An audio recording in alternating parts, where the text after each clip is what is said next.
Hi, என் பேர் Ashok. Vivekananda college மயிலாப்பூரில் இருந்தால் படித்தேன். 2015 பாஸ்ட் அவுட்டு. ஸோ அதுக்கப்புறம் நான் ஒரு மார்க்கெட்டிங் ஃபீல்டில் வந்து வேலை செஞ்சேன்.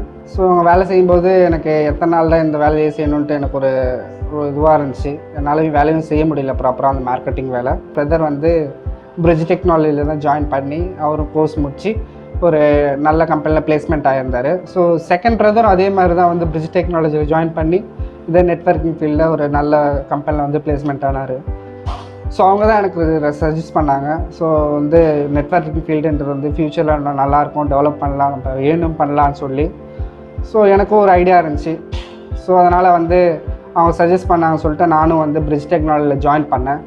இங்கே பார்த்தீங்கன்னா பிரிட்ஜ் டெக்னாலஜின்றது ஒரு அருமையான ஒரு பிளாட்ஃபார்மு ஃபார் நெட்வொர்க்கிங் ஃபீல்டுக்கு.